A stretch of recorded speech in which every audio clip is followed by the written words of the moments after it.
Hey folks, this is Rhykker, and are we doing this again? Are we hyping ourselves up about Diablo 4 only to result in a big letdown?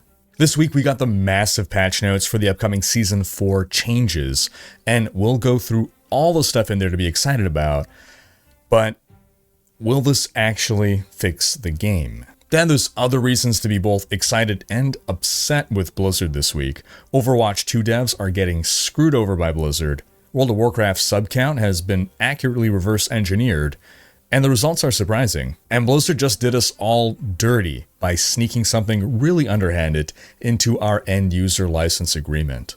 We'll cover all these topics and more in this weekly news wrap-up video. Now before we move on, a quick word from this video's sponsor, Star Trek Fleet Command. I grew up watching Star Trek Voyager, but I also watched some TNG, Deep Space Nine, and of course, the original series. And this game hits me right in the nostalgia. Star Trek Fleet Command is a 4X MMO game that brings together over 50 years of Star Trek history, letting you recruit legendary characters and pilot iconic ships, engaging in strategic battles, and forming alliances with players around the world. And whether you're on PC or mobile, you can seamlessly connect your game and play anywhere via crossplay. The open world of the game spans the Alpha to Omega quadrants, with tons to explore, and the game is free to play, with new events and content every month. You can customize your fleet and crew, recruiting the likes of Kirk, Spock, and of course, number one himself, Commander Rhykker. You can pilot the Enterprise and even build a Klingon bird of prey or a Romulan warbird. The story takes place in the Kelvin timeline, so you have alternate dimensions and storylines to experience. And for new players,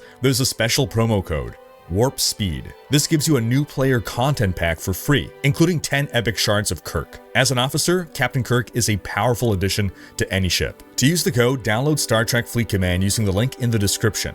Then, in-game, go to your player profile in the top left, open settings, choose general, then scroll down to the very end to sign up for a Scopely account. Then go to the official website, StarTrekFleetCommand.com, and click the store icon on the header to log in with your Scopely account to visit the web store. Once you're in the store, access promo codes on the left-hand menu, open the promo codes page, and lastly, enter your code Warp Speed to redeem your rewards. Once your rewards are successfully redeemed, you will then be able to see them when you go back to your game. Just a reminder though, the code only works for new players. You have to redeem it before you reach level 10. So, if you're ready to become a commander in the Star Trek universe, explore the galaxy, engage in epic space battles, and boldly go where no man has gone before, click the link in the description and start your adventure in Star Trek Fleet Command today.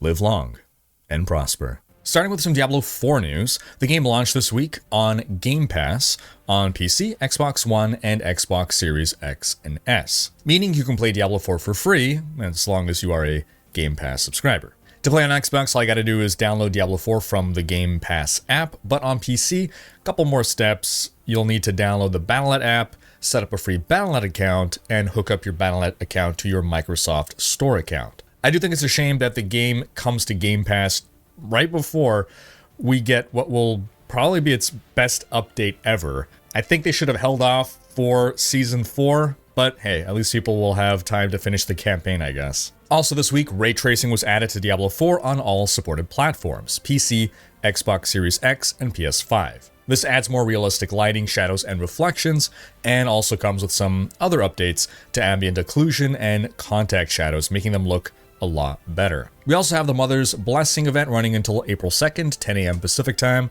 which is basically a bonus XP and gold event. Everyone gets 35% more XP and gold until then. This week we also got the massive patch notes for the upcoming massive test server changes. We've covered the highlights of the reveal of the new changes and new systems in this video over here. Be sure to have checked that out. Really promising stuff in there. In fact, it all seems so promising that even a lot of the Diablo 4 haters are admitting that this is looking great. And a lot of the community is hyping itself up big time. But you know what happens with high expectations? They can lead to big disappointments. I think this is the most hype we've been for anything in D4 since its release. Are we setting ourselves up to be let down? Well, let's reiterate the major changes we know about. Again, they're completely reworking the Codex of Power and Aspect system. Now, whenever you salvage a legendary, the Aspect automatically goes into the Codex of Power, no more stash clutter. They also removed a ton of the highly situational gear affixes, like damage to bleeding enemies, and added some more exciting ones. They added a new crafting system where you can add even more special affixes to items. They changed the blacksmith upgrade system into an endgame system called masterworking with more depth, more steps, more longevity, and nuance to it. They're also adding rare greater affix drops. They're adding an endgame mode similar to Diablo 3 Greater Rifts, but expanded upon. Minion builds in general are getting big buffs. Maybe we'll have endgame competitive minion builds now. They're also opening up trading to pretty much everything other than Uber uniques and items that you've crafted on. They're also adding Uber and Dariel as a new Uber boss, and they're adding level 200 versions of all the Uber bosses. They're reworking Helltide. Now you can access it in World Tier 1 and 2, and Helltide overall now includes the best elements of Season 2 and 3. And they're finally giving players the ability to zoom out. People have been asking to zoom out the camera since beta. We also learned from lead class designer Adam Jackson on Twitter that they're updating the Uber Lilith fight to give better visual clarity to her attacks and make the hitbox of her waves better match the visuals. Also, her waves will no longer be one-shot mechanics, they'll do heavily ramping damage as you get hit. These are all great changes to address complaints we've had about Uber Lilith since the start. Also, PezRadar confirmed that Glyph XP will be boosted in Season 4 as well, meaning you don't have to run as many nightmare dungeons to max out your glyphs. But to dive into a few more specifics in the patch notes, again, the patch notes were over 10,000 words long. Some of the new affixes that we're getting on gear include resource per second, so just flat passive resource generation. That's huge for thirsty builds like druids and barbarians. We got resource on kill, life per hit, a huge sustain buff. Lucky hit, apply vulnerable. This gives opportunity for any build to not have to rely on skills to apply vulnerable. You can just stack lucky hit chance. And also basic skill rank. This will help builds based on basic skills be more of a thing. Gems are simpler and more useful now. They give bonuses to core stats and fewer conditions on their bonuses. Forgotten souls can now be farmed from whispers as well, and any elites can drop them, so you aren't locked to farming Helltide to get them. But they're also massively improving and overhauling Helltide. We're going to want to do Helltide more now. For a while, I was hoping that they would permanently add the Season 2 Blood Harvest event into the game. It's just super fun. But now I get why they aren't, because they're taking the best aspects of it and just making it a part of Helltide. As you kill monsters in Helltide, you'll generate threat, and there are 3 threat levels. Each level increases the frequency of monster ambushes on you, and at maximum threat, a crazy big ambush happens, ending with a Hellborn spawn, which is similar to a Bloodseeker from Season 2. And that, of course, resets your threat.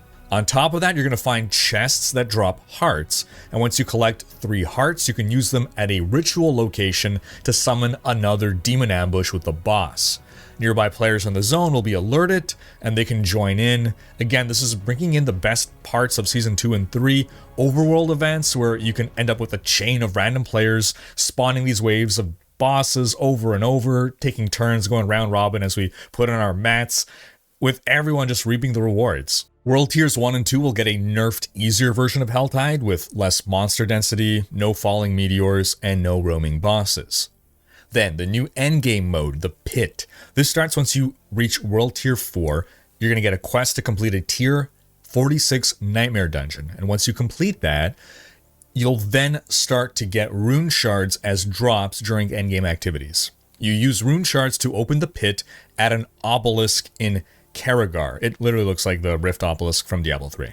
Inside the Pit, you have 10 minutes to kill enough monsters to summon the boss fight, so a bit shorter than Diablo 3's 15-minute rifts. If you kill the boss before the full 10-minute timer expires, you unlock the next tier of difficulty of the Pit, and you get masterworking materials to upgrade your gear.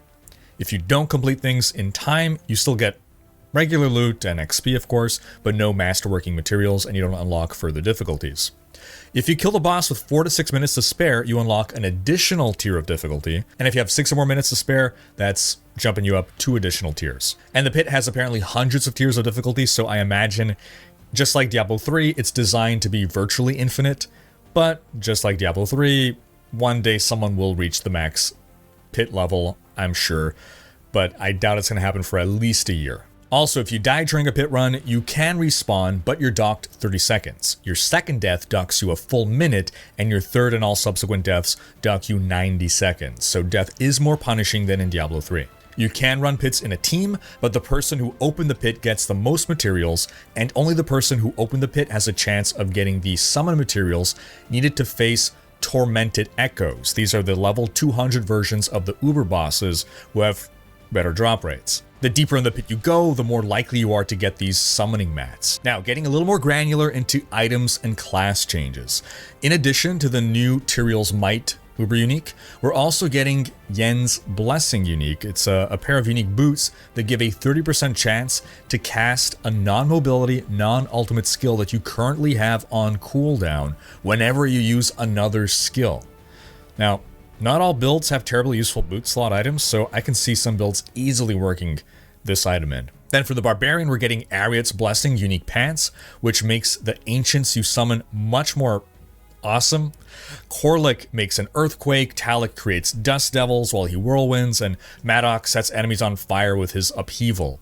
Hopefully we'll see more Ancients usage with this. I'm a little dubious though. We're getting the promised nerfs to Charge and Hammer of the Ancients. Charge is having its damage and cooldown nerfed by about 33%. It hurts, but it doesn't kill Charge. Furious Hammer of the Ancients is reworked entirely, from dealing more damage per Fury spent to having more crit chance per Fury spent. This is actually a huge nerf. More damage is always better, but at some point, more crit chance doesn't really matter. You either crit or you don't. Having 99% versus 100% is kind of irrelevant. This combines with the nerfs we're seeing to overpower damage that Barbarians are dishing out to mean we're not going to be seeing as many of those big bonks anymore, one-shotting enemies left and right with Hammer of the Ancients. This ought to bring Hoda back into a more reasonable position. It'll likely still be a viable build, but I think it's going to be dethroned now. We also got a nerf to the Martial Glyph's cooldown reduction for shouts to further try to move away from the multi-shout meta. They did buff the aspect of Echoing Fury to compensate, and they renamed it to Vocalized Empowerment. Now it's going to generate over twice as much Fury per active shout. We're also seeing lots of buffs to Dust Devils. They're really trying to make Dust Devils a thing. They're also adding synergy with Double Swing, specifically the Windlasher aspect is getting buffed. Now, every time you double swing, you generate a Dust Devil, and you get 3 Dust Devils if you cast Double Swing again within 2 seconds, so you'll just be spamming Dust Devils all over the place. I do wonder if the servers will be able to keep up, honestly. We've had issues with that in Diablo 3. At some point, it was with Dust Devils. Dust Devil builds were spawning a ton of Dust Devils, and it was causing server lag. But moving on to the Druid, we get a new Earthbreaker unique ring that makes Landslide cause the ground to erupt in tectonic plates over 2 seconds, and if you cast Landslide in this area, you get a 30% chance to create additional landslide pillars within it. This sounds like a fun interaction. These are the kinds of powers that I really like, things that alter the way a skill behaves rather than just a numerical buff. The Druid also gets quite a lot of love with regards to resource generation, which has historically been a pain point for Druids, especially early level. The Energized Spirit Boon now restores 20 Spirit instead of 10. Huge. Prime Petrify now also generates 50 Spirit when you cast it, turning into a Spirit Potion. Aspect of the Unsatiated now generates Spirit better. You gain 20 Spirit after killing an enemy with Shred. The Mangled aspect was also reworked hugely to improve how it generates Spirit. Now, while in Werebear form, you just flat out gain 25 Spirit every 8 seconds. They also classified Debilitating Roar as a shout skill. And the Night Howler's aspect now also makes Blood Howl a shout skill. And this is important because now Druids can use that Barbarian shout aspect that just got buffed, the Vocalized Empowerment, getting resource per second while a shout is active. Druids have so many more tools now to build resource. The Necromancer gets the Ebon Piercer unique amulet, which makes Blight shoot 4 smaller projectiles that pierce enemies. Again, a cool skill-changing item. And then the Cruor's Embrace unique gloves mimic Diablo 3 functionality and make Blood Surge consume corpses to cause mini novas. Very cool. Necro's Blood Mist no longer slows your movement. And the Blood-Soaked aspect, which previously removed the movement speed penalty, now instead gives you a 20% move speed bonus while in Blood Mist form. So now Necros actually have a mobility skill that feels like a mobility skill. You move faster while in Blood Mist. Golem can now be activated while you're crowd control to grant you Unstoppable. Decompose has an explosion added to it. Army of the Dead got a 50% buff. All interesting changes that should help us see more use of these skills. Then tons of changes to minions. Skeletal warriors will now run ahead of you more often to initiate combat. Shadow mage attacks now pierce, big. And the second upgrade on cold mages makes them apply vulnerable on every hit now.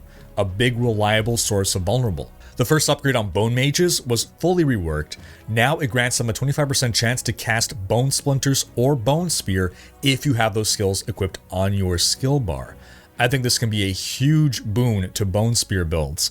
Now that minions inherit all your bonuses, I think if you're a bone spear necro, then the bone spears that your minions will throw will be considerable damage sources. Again, similar to a Diablo 3 build, where the bone spear build, basically the masquerade build, it's your minions are throwing bone spears along with you. Then the bone golem's first upgrade now just spawns 5 corpses flat out when you pop it, similar again to Diablo 3.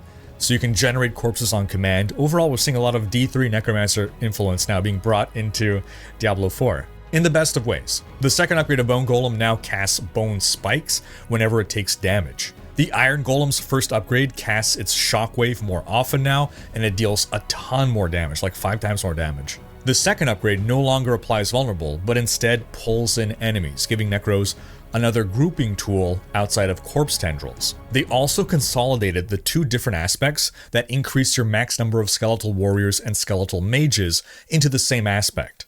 And then made the leftover aspect now give a 70% buff to skeletal priests instead. And lastly for Necros, they buffed the Ring of Mendeln.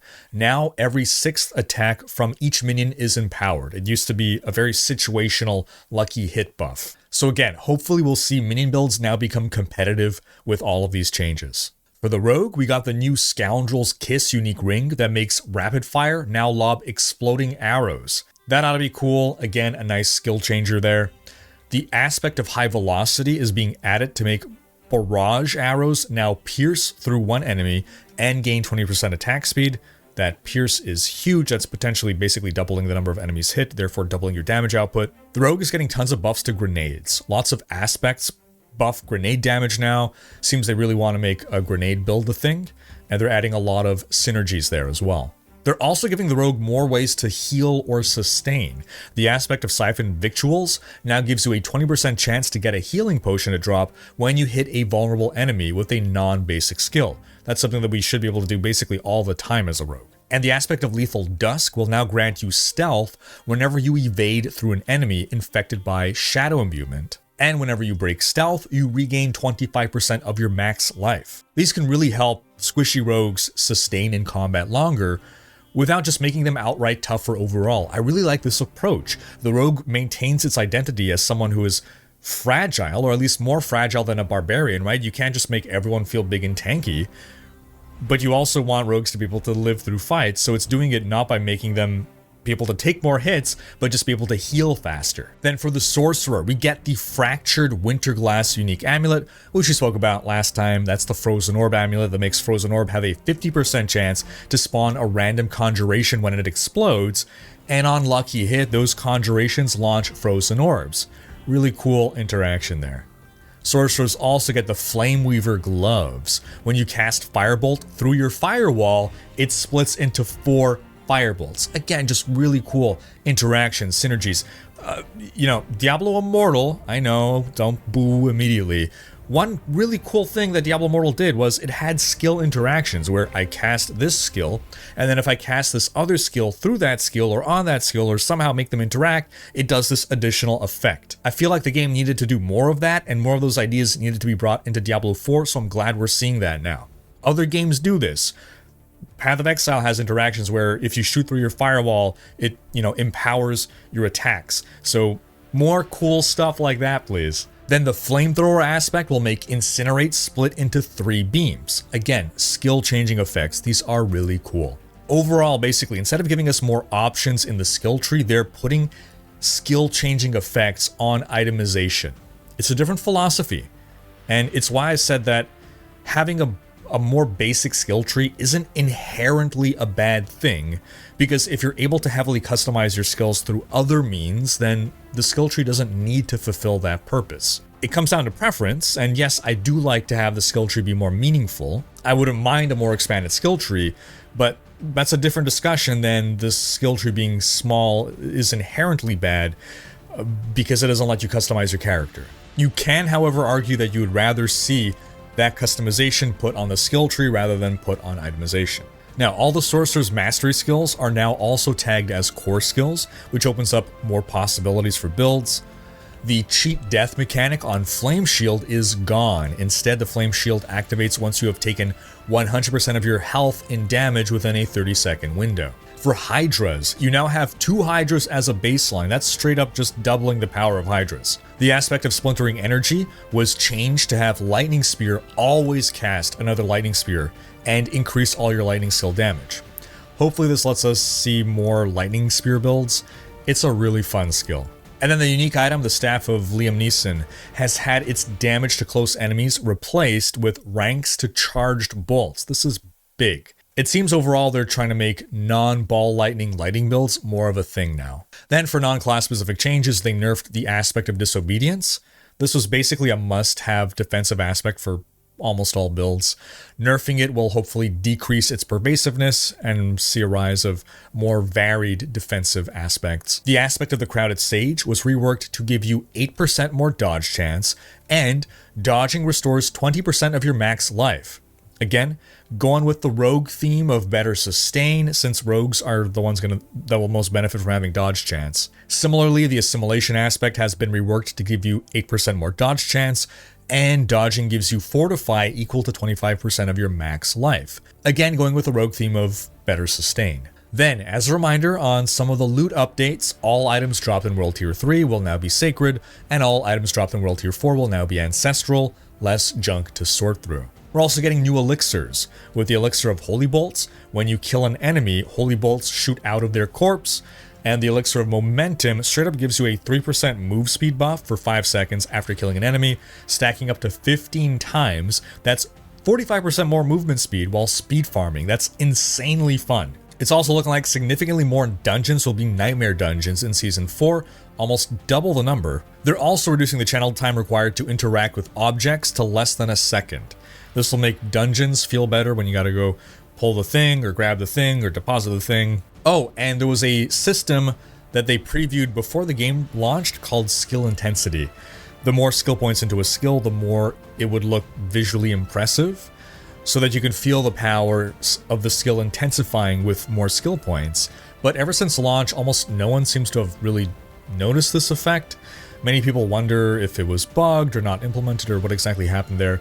But now in the patch notes, they're saying that more skills will now appear more visually powerful as a skill gains power, and existing visual scaling has also been improved, so hopefully it'll now work as intended. I love the idea of this, but it's just a shame if it has been in the game and simply has gone unnoticed by most of the player base. There's just so much going on screen that I guess it could be easy to not really notice. As a reminder, the test server will run from April 2nd to April 9th. That's when we can test all of these changes and additions. And as a reminder, this doesn't even include the Season 4 theme. Now, all that said, the patch notes give me a lot of reasons to be optimistic. So many of the complaints people have with the game are being addressed. In theory, all that stuff sounds great. Lots of stuff sounds great in theory. Will it hold up in practice? Will it be enough? Because we've gone hyped over past announcements as well, and we know how that's gone before. We'll find out in just a few more days once PTR starts, but in the meantime, what do you folks think? Are we hyping ourselves up too much for this coming patch? Or will this really be revolutionary for the game? Sound off in the comments. Then in some Diablo 3 news, we learned that Season 31 begins on April 12th, so right after the Diablo 4 PTR ends. Good timing. A new D3 season is always fun to jump into for a couple of days. We're not getting new themes anymore, just repeats of old themes, and this one is the unrestricted cube theme, meaning In your Kanai's Cube, you can put any 3 legendary powers in any of the 3 slots. It doesn't have to be weapon, armor, jewelry. You can have weapon, weapon, weapon, or ring, ring, ring. Banana phone. In some World of Warcraft news, through some clever interpretation of a chart shown during a presentation at this year's Game Developers Conference, we can estimate that WoW has reached about 7.25 million active players thanks to Dragonflight. Blizzard stopped publicly announcing WoW's subscriber count years ago, and it's largely believed that numbers weren't doing so well for a while. At the game's peak in 2010, WoW reached over 12 million subscribers, but by the end of June 2015, just 5 years later, that number had dropped to 5.6 million.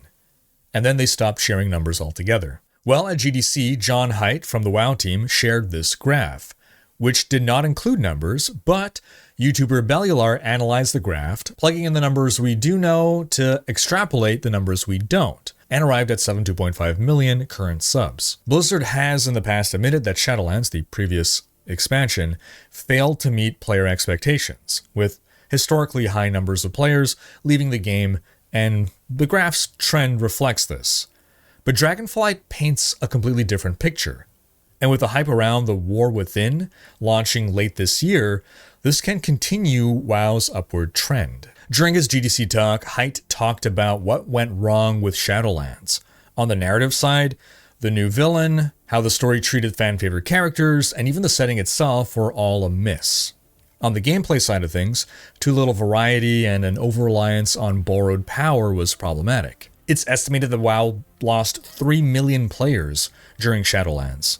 When Dragonflight launched, however, numbers jumped up again, which is usual whenever a new expansion debuts, but the unusual thing is that we did not just see the usual downward trend after. Yes, there was an initial drop, which is normal, but then, rather than continuing to trend down, after that drop, numbers slowly started trending back upward, suggesting overall growth for the game for the first time in years. Dragonflight was a very successful expansion for WoW, aided as well thanks to the WoW Classic Season of Discovery. And currently a WoW sub gives you a lot of value for your money. For $15 a month, you get WoW Retail, WoW Classic Wrath of the Lich King, Season of Discovery, Hardcore, and now even Plunderstorm. A lot of players can find something amongst that they enjoy, or can even bounce around between them. So 7 million subs a month at about $15 a sub, that's $1 billion a year that WoW generates for Blizzard. And Windows Central has reported that according to their sources, a figure of 7 million or over 7 million subs is accurate. But even if, let's say Bellular is off with his estimates, the fact is that WoW is trending upward and is not at all a dying game.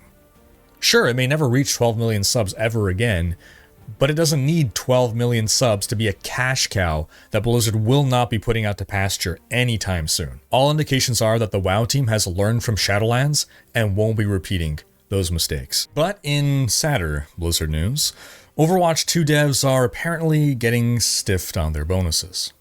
You see, Blizzard has an employee incentive program, or at least they used to. Twice a year, employees receive a bonus based on the fiscal performance of Blizzard products. But back in August, the Overwatch team was told that they should not have received any bonuses based on the game's performance in the first half of 2023. And now in March of this year, the team did not receive the bonus. According to Bloomberg, it is exceptionally rare to not receive a profit share bonus at Blizzard. It's apparently the first time that the Overwatch team did not receive any bonuses. The WoW and Diablo teams did apparently receive their bonuses. Now, apparently in the past, Blizzard would always share bonuses company-wide, no matter what game you worked on. They didn't want to promote a competitive atmosphere where everyone just wanted to work on the game that generated the most revenue. They wanted devs to freely experiment with new ideas, join smaller teams trying to spin up a new game. And for 10 years, Blizzard fought with Activision over this. But Bobby Kotick won in the end, with his mentality that the most lucrative products should be the ones most rewarded. His policy was enacted in 2023, and now the Overwatch team is reaping the lack of rewards from this policy. Hopefully, now that Kotick is gone, this policy can be reversed. After all, you can only dismantle the prison that Activision built around Blizzard's creative freedom, one brick at a time. And speaking of Blizzard news, let's move on to even worse Blizzard news. Blizzard recently rolled out a change to their end-user license agreement that forces you to agree that you do not own any of the games on your Battle.net account, and that you will never participate in class action lawsuits against Blizzard, and you will not take Blizzard to court, but instead you will settle any disputes in front of a neutral arbitrator rather than a judge or jury. It's a little more nuanced than that, but basically it's some more consumer-unfriendly legalese put into your contract, and if you don't accept the new terms, you can't even access your account or games anymore. When you try to log on to your Battle.net account, you are prompted to either accept the new terms or just cancel the login attempt. Meaning, even if you just want to log in to cancel your subscription to WoW, you can't do that without first accepting the new EULA. And as per that new EULA, quote, "Your use of the platform is licensed, not sold, to you, and you hereby acknowledge that no title or ownership with respect to the platform or the games is being transferred or assigned, and this agreement should not be construed as a sale of any rights." To be clear, you do not own any games on your Battle.net account. You are basically buying the right to play these games for as long as Blizzard decides you can play these games. And if you decide you don't like this and want a refund, quote, "If you do not agree to the terms of this agreement, you are not permitted to install, copy, or use the Blizzard platform or games. If you reject the terms of this agreement within 14 days after your purchase of a game from Blizzard, you may contact Blizzard through website to inquire about a full refund of the purchase price of that game. If you purchased a game at retail, your right to return the game is subject to the retailer's return policy." So basically, if you bought the game 15 days ago or more, too bad, you can't get your money back. We've spoken about this concept before. More and more, we are moving towards a society where we basically own nothing. We're either renting services on a monthly basis, or we're buying temporary access to a product. And it's only really going to hit us when something we really like, or depend on, goes down, and we cannot access that thing anymore. Moving on to some Helldivers 2 news. We've been working this week on some new major orders to fight back against the automatons. It seems that they're up to some nefarious plan to launch a massive invasion to reclaim Cyberstan.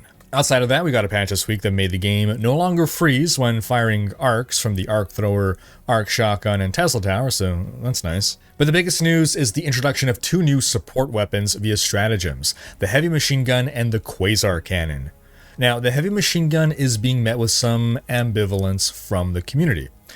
Overall, it doesn't look like it's going to be a new top tier weapon, but it may still find its niche. If you set the heavy machine gun to its fastest firing rate, you can blow through all your ammo in 3 seconds. It has incredibly high recoil, but if you set it to its fastest speed and only fire in very short bursts, you can pump out about 3 to 4 shots without feeling too much recoil. The heavy machine gun seems like it's best intended for medium enemies, and for use while you're using the armor that grants you 30% more recoil reduction while crouched or prone.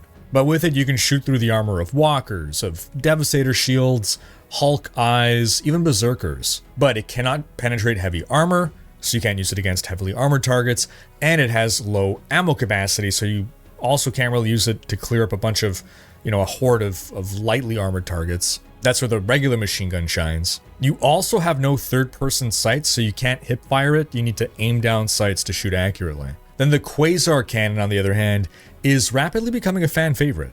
You have unlimited ammo and infinite range on this laser cannon.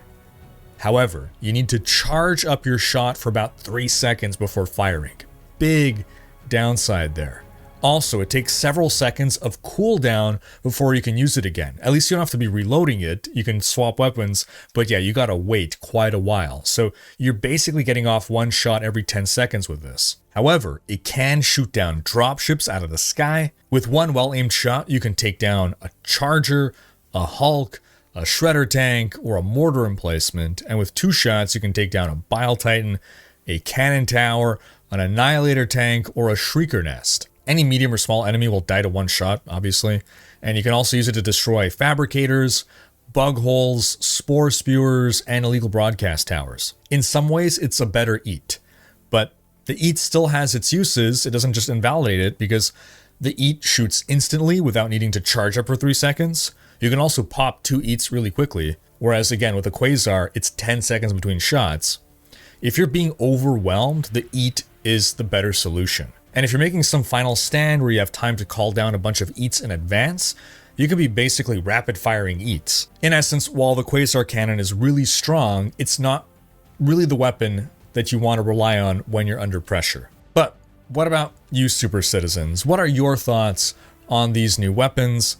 Sound off in the comments. Then in some very quick Path of Exile news, we got the launch of the new Necropolis expansion yesterday. Prior to that, we got a preview of how the new Necropolis Lantern function can interact with the new T17 Pinnacle content maps. With a lantern, you can modify some of the monsters that you're going to face, and one modifier that you can find lets you turn them into harmless frogs. Ribbit. I got to try this out. I got to play a little bit of Necropolis League yesterday. I was enjoying myself. I was enjoying the League mechanic. I like that it's just naturally built into the flow of gameplay now. And I got to experience the frogs, and they are hilarious. If you've had a chance to play Necropolis, sound off in the comments with your thoughts, because again, this league was looking like it was going to be another big win. Then in some quick Mass Effect news, after the disappointing Mass Effect Andromeda, the 5th Mass Effect game will apparently be headed up by veterans of the original trilogy. Michael Gamble is a project director leading the team, and he was an associate producer on Mass Effect 3, and also lead producer on Andromeda. Derek Watts will be the art director on the new game, and he was art director during the original trilogy. Parrish Lay will be the creative director on the game, and he was lead cinematic animator on Mass Effects 2 and 3. And Preston Watamaniuk, who will be game director, was a lead designer throughout the original trilogy. And that's just the leadership. There are other team members who are also veterans of the series. Overall, this inspires some confidence that the next game will be a good one. And the writer they got, Mary DeMarle, previously worked at Eidos on the story of the last 2 Deus Ex titles, as well as Guardians of the Galaxy, which had great writing. In some Gearbox news, we reported a few weeks ago that Embracer was looking to sell Gearbox, but we didn't know to whom. At the time, my best guess was Take-Two Interactive, who owns 2K, who publishes the Borderlands games. Well, this week we got confirmation that Embracer sold Gearbox to Take-Two for $460 million. Randy Pitchford will continue to be CEO. Embracer bought Gearbox 3 years ago in a deal worth up to $1.3 billion. But that was $363 million up front, with an additional $1 billion to be paid out if Gearbox hits certain targets within 6 years. With Embracer desperate for short-term cash, looks like they could not turn down Take-Two's mediocre offer. We also got confirmation that a new Borderlands game is in the works, plus a new Homeworld game and at least one new IP. All of this at Gearbox, of course. Also this week, we got the official announcement trailer for Marvel Rivals, which, honestly, if someone told me this was just an Overwatch 2 crossover event, I would have believed it. It just looks so much like Overwatch. Same kind of game, same kind of art style, same just everything. It's just with Marvel characters instead. And honestly, this may be a winning formula. Overwatch hit it big when it first released, and it has squandered its potential. If Marvel can pick up the ball that Overwatch dropped, well, this could be a hit. And that's going to wrap up this week's video, but do be sure to check out last week's video, in which we discussed the monetization changes that Blizzard is making that I can't believe. Thanks for watching. If you enjoyed this video, give it a thumbs up. Special thanks to my supporters for making these videos possible, and subscribe to join Rhykker's Raiders for more gaming content.